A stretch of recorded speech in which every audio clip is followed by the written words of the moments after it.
tal? David, ¿cómo está? Buenas noches. Bienvenido, Juanito, qué gusto tenerte acá. El gusto es mío. Bueno, él es Juanito Lojano, un personaje público de aquí del cantón, Gonzalo Pizarro. Bueno, Juanito, cuéntanos qué actuación tuvo el conquistador aquí en el cantón. Bueno, Gonzalo Pizarro fue uno de los conquistadores españoles que conjuntamente con Francisco Pizarro armaron una expedición hacia el oriente, hoy conocemos como la Amazonía, porque se conocía que tras la cordillera al este de Quito existía el país de la canela. Había también la superstición, podríamos decirlo así, de que aquí existía el mito del dios dorado, entonces que obviamente tendría grandes cantidades de oro. Dicho sea de paso, obviamente eso también era la ambición que tenían los españoles en aquel entonces. Correcto. Entonces ellos armaron una expedición, te cuento David, ellos armaron una expedición conjuntamente con su hermano. Alrededor de 3.000 nativos americanos partieron desde Quito y alrededor de 160 españoles, conjuntamente con animales de carga, hicieron su recorrido hacia el país de la canela, hacia la región amazónica. Entonces llegan, hacen la travesía por Baeza, por eso también Baeza, que es una ciudad que tiene muchos años de creación, y luego se internan más acá, allá al oriente, por las laderas del Sumaco, y hacen su ingreso pues al cantón Gonzalo Pizarro. Aquí viene la parte interesante. Bueno. Ingresan al cantón Gonzalo Pizarro, exactamente en el kilómetro 78 de la vía Lago Agrio-Quito, en la E45, para ser exactos, de acuerdo a los mapas, en el kilómetro 78. De acuerdo a las versiones de los nativos, había la novedad de que el río Coca se formaba con un ancho de 5 metros. Entonces, como tú lo conoces, el río Coca es muy ancho. Claro. Es muy ancho el río Coca. Entonces, y para esta parte es angosta. Es angosta. Entonces, o sea, esa también fue una de las cuestiones que había que resolver, porque había mucha gente que venía con Gonzalo Pizarro y Francisco Pizarro, su hermano. Entonces, es ahí donde se lo conoce, a la altura del kilómetro 78, como el paso histórico. Por ahí cruzan los españoles. Actualmente, ahí en el paso histórico, ya se encuentra un puente y para allá es el proyecto hidroeléctrico Coca-Codo-Sinclair, que todo el mundo conocemos. Eso también ha facilitado para que el país pueda invertir en esa planta hidroeléctrica.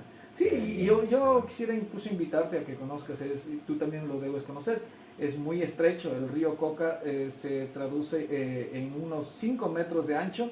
Sí. Es porque la roca que forma una forma de cueva, hace que se quede el paso ya muy estrecho y el río fluye por la parte de abajo, o sea, por un socavón. Quiere decir que en esa parte a ellos se les facilitó para hacer el puente porque era lo más estrecho. Exactamente, exactamente. Bueno. La historia sigue avanzando y dice que en ese sector simplemente tuvieron que tumbar unos palos de la montaña y cruzaron los aborígenes, cruzaron los españoles, cruzaron con los animales.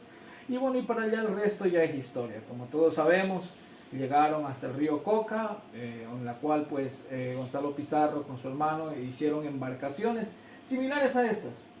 Ah, ya. Similares a estas, es interesante. Con materiales, ¿no? de aquí. Con materiales de aquí, ¿no? de madera, porque seguía el rumor de que tenía que bajar tenían que recorrer aguas abajo, porque en busca del país de la canela y del dios dorado, y bueno, de acuerdo a la mitología, ¿no? Pero tengo entendido que el trayecto del río Coca, río abajo, se fue Francisco de Orellana. Bueno, claro, la historia narra de la siguiente manera. Hay muchas cronologías, por ejemplo, podemos revisar en el libro del Inca Garcilaso de la Vega. Hay mucha información, también hay mucha información en los mismos escritos de los españoles que reposan incluso en España, que tienen la versión que, claro, llegaron al río Coca, y obviamente se une al Napo, donde se hace más ancho el río, ¿no? Y entonces fue ahí pues que ya embarcaron, hicieron sus embarcaciones, embarcaron, y ahí es cuando pues empezaron también a diezmarse muchos aborígenes que acompañaban en ese tiempo los nativos americanos, de 3.000 prácticamente no quedó uno. Entonces, y el hambre los azotaba. Y es ahí que Francisco Pizarro decide ir aguas abajo a buscar comida. Y Orellana. Francisco de Orellana, y pues sí se encuentra con esta novedad que ya todo el mundo conocemos, que un 12 de febrero, el descubrimiento del río Mar, que lo conocemos al río Amazonas. Pero en sí, esa es la incidencia que ha tenido Gonzalo Pizarro, el conquistador español. Cruzaron por estas tierras. Qué bueno. Estas tierras cruzaron. Este fue el eslabón para que ellos puedan, obviamente, acceder pues a aguas abajo al descubrimiento del río de las Amazonas, que obviamente sabemos porque se tocaron con mujeres grandes, guerreras. En honor a ellas pues son denominados las Amazonas. Entonces esa incidencia pues, y Gonzalo Pizarro, este cantón se denomina obviamente por ese conquistador, y ya las administraciones actuales decidieron ubicarlo ese nombre.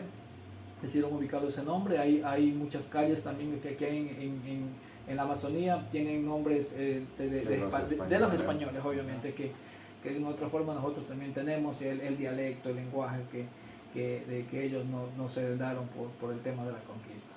Bueno, Juanito, ¿y qué más nos puede ofrecer el cantón Gonzalo Pizarro? Ya conocimos un poco de la historia de por qué el nombre. ¿Qué más nos puedes contar acerca de este hermoso cantón? Gonzalo Pizarro es una tierra bendecida, es una tierra que tiene dos climas hermosos. Podemos tener el clima frío, a tan solo 30 minutos podemos tener ya un clima más cálido. Poseemos volcanes, poseemos cascadas, poseemos cultura, lo que es lo más rico. Aquí tenemos la cultura quichua, la cultura cofán. Hubo ciertas culturas también que se extinguieron en la época de los españoles mismos, los mismos omaguas. Entonces, eso es Gonzalo Pizarro: gastronomía, naturaleza, vida. Decirte también que es uno de los cantones con grandes ventajas y bondades en el tema del agua mismo. Se tiene previsto hacer grandes proyectos para abastecer a los demás cantones, y en fin, las bondades que muestra este cantón son maravillosas y motivos por los cuales es digno de visitar y conocer. Qué bien, Juanito. Pues qué gusto haberte tenido acá. Espero que te haya servido de algo, David. Un gusto, esperamos algún día volver a tenerte por acá. Muchas gracias, que pases bien. Cantón Gonzalo Pizarro.